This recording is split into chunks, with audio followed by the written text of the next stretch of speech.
Hey there, everybody. This is Kaylee McMahon with Number One Leading Ladies, the podcast made by women for women, where we work to build each other up instead of tear each other down. Today we have a special guest with us, Suzy. I'm going to let you introduce yourself because I won't do it justice. Thank you for being on the show. Yeah, no, thank you so much, Kaylee. I'm really excited to be here. So for everyone, my name is Suzy Sevier. I actually currently live in the UK, but I am investing in the US. Yes, I'm very, very American. Nothing about me is British, but my husband is going to school on this side of the pond, so that's what brings us over here. But as I said, I am an active syndicator. My whole entire journey started when I was living over here. I recently left my W-2 like 3 months ago, so now I am full-time real estate. And I guess since we started at the beginning of this year, we've taken down 5 properties totaling 388 apartments. Wow. So we're pretty excited. Absolutely. Well, thank you so much for being on the podcast today. One of the first things we wanted to talk about, now that we know a little bit more about you, is a little bit about your journey. So, everyone's journey is different. For example, a lot of people think that when you become an entrepreneur that you get to decide all of your schedule, you get to decide where obviously where you live, but people think it's kind of glamorized. So, really want to dig deep into what it actually takes to get to traction. So, there was a point in time where you're like, here's an idea. The idea likely had to get put together into reality, then get funding, and then move into actually like executing and then getting to profit, basically.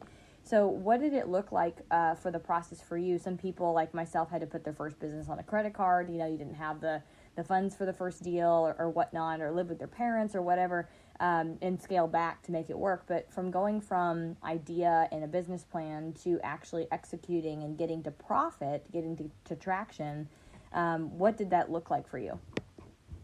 Yeah, that's a great question. So we actually talked to a lot of vendors and figured out how many would allow us to pay them when the deal closed. So like a big part of it was that, but then another big part was credit cards. Like I was actually fortunate enough to, because of like the CARES Act and everything, when the administration initially said like, oh, you can pull it out, I was like, oh, okay, well, there's that, So like took out all of my 401k money, put a little bit on credit cards, and then like tried to figure out what vendors were willing to wait. Initially, because with our first deal, we did like a Freddie loan, and so with agency debt you have to pay an application fee, and it is not inexpensive, it's not inexpensive. And so for things like that, it was just all on a card, because for a while we were like, it's like a really hard toss up, right? You have to say like somewhat liquid to like have so much to be able to put into the deal, but then you also have to pay for application fees. And so it was like a great mix of like, okay, everybody on our team, how are we splitting this? Because like we had 2 people on our team who had already invested, but like they weren't in our deal to do that part, right? Like they were in it for the balance sheet. They weren't in it to like put in money and help us that way. And so it was like, okay, we're going to have to figure this out a different way. So no, as you did mention, though, it was literally part of taking out my 401k, putting a little bit in credit cards, and really digging deep to find vendors. Even like, our SEC attorney, he's like, okay, yeah, you can pay when it closes. I'm like, cool. There's some of you out there. I'm going to keep trying. Yeah, I still do that anyway.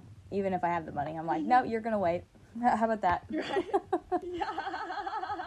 Okay, very cool. So that kind of takes us a little bit from getting started idea phase to getting to traction and being able to make it work. So my understanding as far as traction goes is being able to get through a purchase of a property.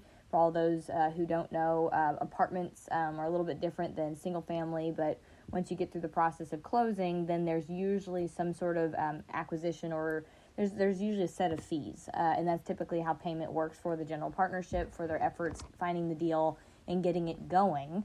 And then there's a process after that, of course, of whoever is asset managing, or it can be divvied up a million different ways, but being able to, or whether it's equity or tax benefits or whatever, be able to then get to have that deal be profitable, if you will. So I think that we kind of walk through as far as getting the deal closed. Now, as far as once the deal is closed, on that perspective of things, getting to traction. So now the project, hopefully, that y'all purchased was already profitable. But then as far as operations-wise for your actual company getting paid, what does that look like so far? Where are you at in that process?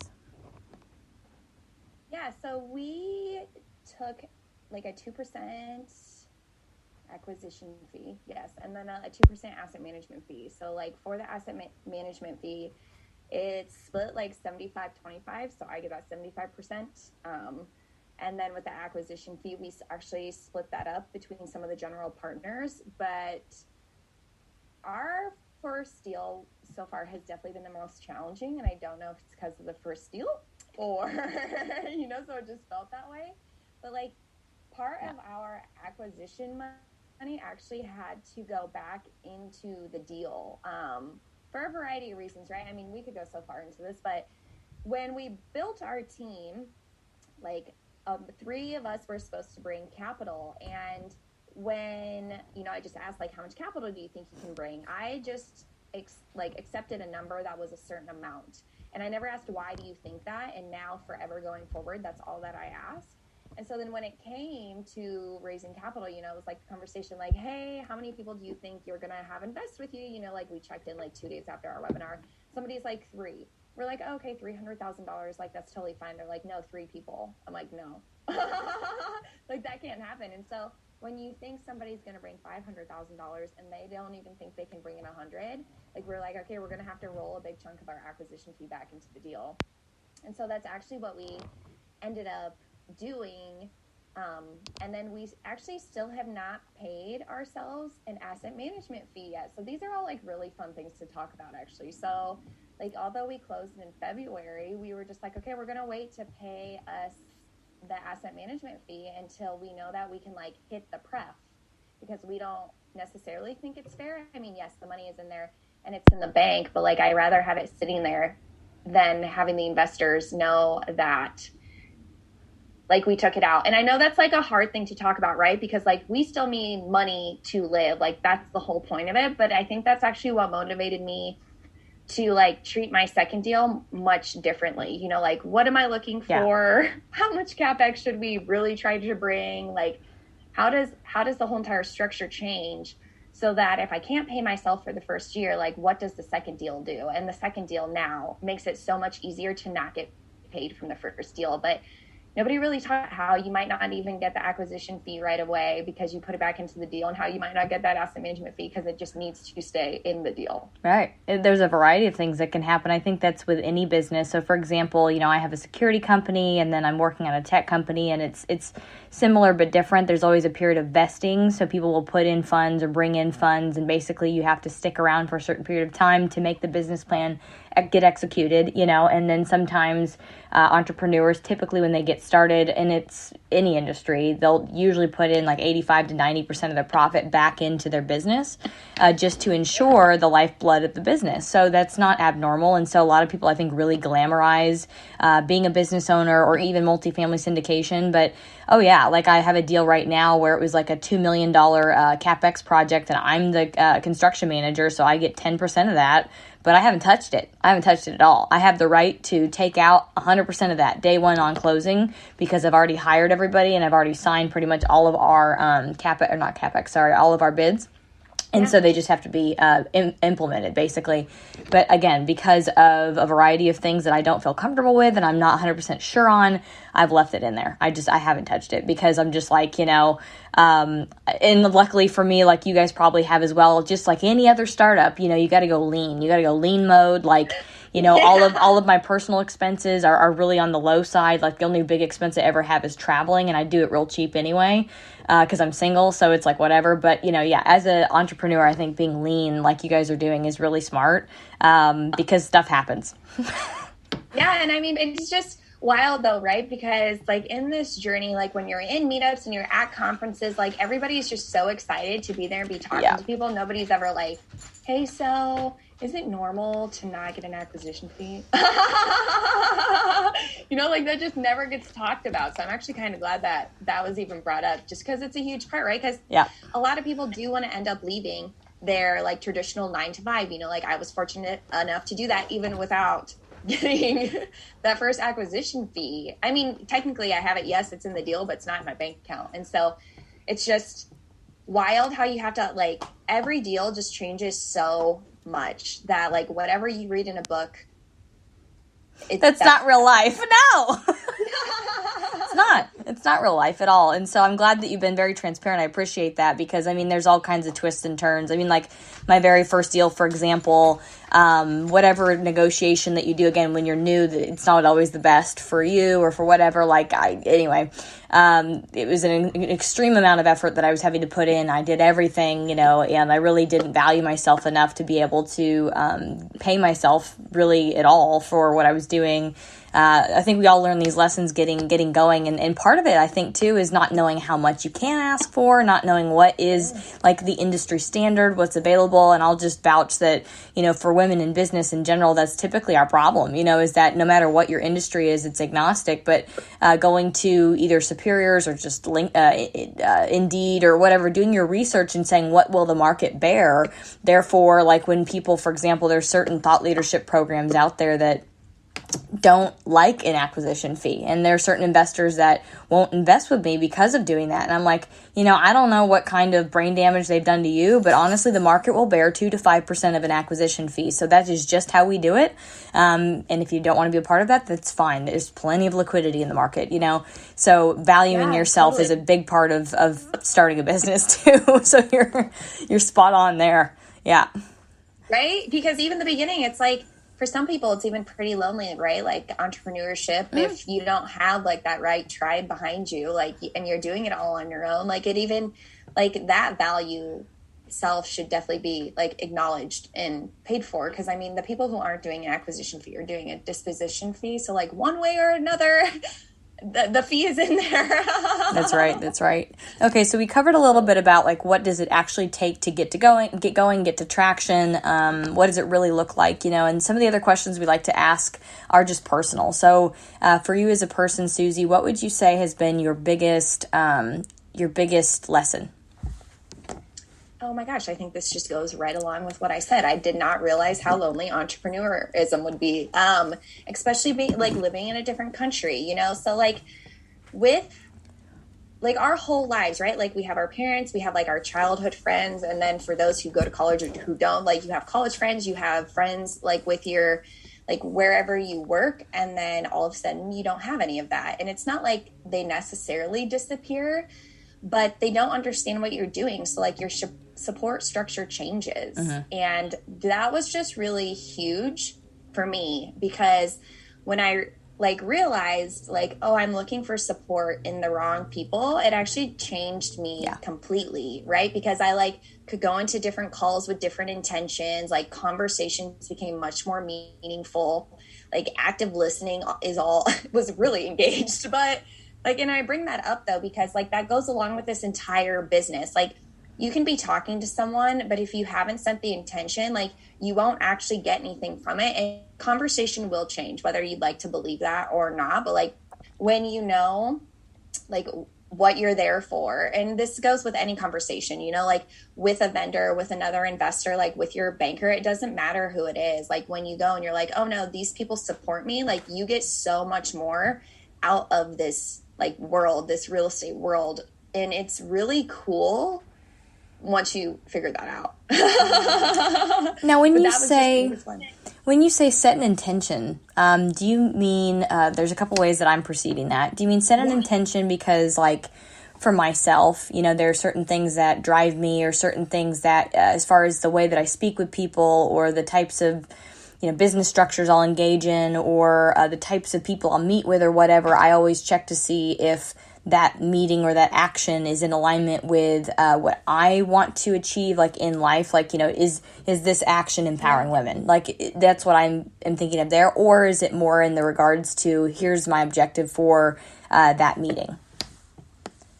Both. So like, because you want, like if you're going to meetings that you dread and have nothing to do with like moving your needle forward, I don't understand why you are in them at all. So I mean, there's a little bit of both, right? Like what are you doing here? And if it is something that like is empowering you and like helping you create that impact some way or another, like within your business, like that's what I also mean by setting the intentions. Yeah. Like if we have to call so many vendors sometimes and get so many no's, but like knowing that like this is my end goal, I will get it eventually, like helps you get through those no's. Yeah. And that's a big part too. Yeah, I agree. And then along with the loneliness and the, I canceled a Christmas party I was supposed to go to on Monday or something because a lawyer friend of mine, because I always ask for advice, and it's always good to have those people around you that, have your best interest in mind, keep you accountable, challenge you, and that you could ask for feedback on, because they reminded me, okay, you're going to go to this. I don't think this is like an A-class event for you, because think about it. You want to go to an event, you want to meet with women, who want to empower themselves, their daughters, or men that want to empower themselves, their daughters. They maybe understand multifamily investing, they maybe understand real estate at least. These people might be high-level C-suite executives that invest into funds because they don't want to do the time relationship building with someone like you. They just want an easy, I dump my money and don't care about the returns, whatever, it's safe. So this doesn't seem like it's going to be an A-class event for you. And you may meet like one personal level lender that is there, but that could be set up at a separate meeting somewhere else. And there's also, for me, someone at this meeting that made me extremely uncomfortable that I didn't want to be around because of the types of comments this person makes and degrades other people. And I just don't put up with that. So I decided after speaking about this that wouldn't be worth the time to be there. So like you said, if you dreaded, setting the intention I think is so important, because then I instead went home and I was like, okay, I'm going to knock out this funnel and I'm going to do this other stuff that I have on my backup list of things to do. Yeah. So being very intentional with your time is very important. Good point. Yeah, no, and I love that you bring up that example, because so many people think that once they've said yes, or even women in general, right? Yes, men do it as well, but once they say yes, they think that they have to go, but like you don't. And that even goes back to the very beginning of like valuing yourself, don't go into a situation, because if you're not your best either, it's not like that many people want to be around you. And my gut was screaming, because I had already had a meeting with this gentleman that I didn't want to be around. And I was like, this guy, I have deep data research that I do on people, and there was something off in my gut, and I searched him, his past history, a lot of unscrupulous behavior in business, I just don't even want to be around this person or other people that maybe don't know how to do due diligence on someone enough to figure out that this is not someone they want to. And anyway, so my gut was screaming. And here's the other flip side too, is that, don't get me wrong, women are so obsessed, including myself, with what the other person is going to perceive if I cancel, what the other person is going to then treat you like, or whatever. But you have to take care of you. And I'll tell you that sometimes, most of the time, it ends up being okay. They're understanding. This time for me, this person has not talked to me since I basically said, forget about it. And this person, it was kind of like a resource as far as legal, real estate, things that are going sideways. I can call them and they can say, help me here, this, that, and the other. But remember that you cannot ever change somebody else's words that they say, someone else's actions that they choose to do, or someone else's perceptions of you that is not under your control, that is under their control only. So I have to let it go. So I've just let it go, and some other really cool things have come into my life since then. So I'll just say that I know it might be scary, but you got to take care of you to be intentional and move forward. So that's a great lesson. Yeah, no, exactly. Because it's even switching from like scarcity mindset to abundance, right? Like, yes, you'll miss one, and one person might like think differently of you, but think of all the other people who will like congratulate you for doing what you did. So it makes a huge difference. I think if you stay true to yourself and stay true to who you are and you're consistent, I think then you become trustworthy and believable, because you're not trying to please other people. People know you will stick to your standards or your ethics or beliefs. Yeah. Absolutely. So I've got another question that we like to ask, and it's kind of similar, but like flip side. So what would you say, Suzy, has been your biggest win? Biggest win is investing from a different country, like just starting a business from a different country. So many people say like, even just investing, right? Because like that's the biggest business venture that I do. Like, oh, well, you're not going to be there. Like, it's not in your backyard. How are you going to do it from a state away? Like, I'm telling everyone listening, like, you can literally do it from anywhere in the world. And if we all want like that time freedom and that like location freedom, like I have literally given it to you. So I just have to say that's the biggest win. Like it is for me, especially like being a military spouse, knowing that with every move, I don't have to worry about like this new identity of having a like traditional 9 to 5. That was a pretty big win, because like that whole shift in itself is crazy. But like just knowing that I can do this from 4,000 miles away, and people respect you from 4,000 miles away, and people listen from 4,000 miles away. So trust me, you can do it anywhere. You just have to believe in yourself. That's a really big win. Like really big. And it sounds to me like it has to do a lot with self-belief. And I'm sure there's going to be times like for me in business where you come into like problems and issues, and, you know, if this was easy, everybody would do it, you know? Yeah. But I think that your belief in your abilities, that's where it first starts, you know, that is there. So therefore, when those things happen, you're like, I told myself that these people respect me, that this is my only option, this is what we're going to do. And so you'll find a way, I think, no matter what. So that's a great win.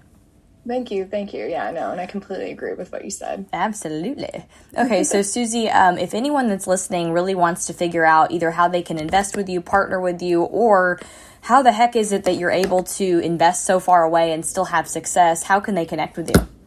No, that's a great question. Thanks. So if you want to like reach out on LinkedIn, you definitely can. It's Suzy Sevier, or you can like go to a landing page on my website. It's adventurousrei.com/info. And there's like another landing page, which pretty much gives you like every flavor of ice cream, right? Like if you want to reach out to me a different way, you can. If you want to learn more about like what I'm doing, you can, but just gives you a little bit of options, because I know everybody is different.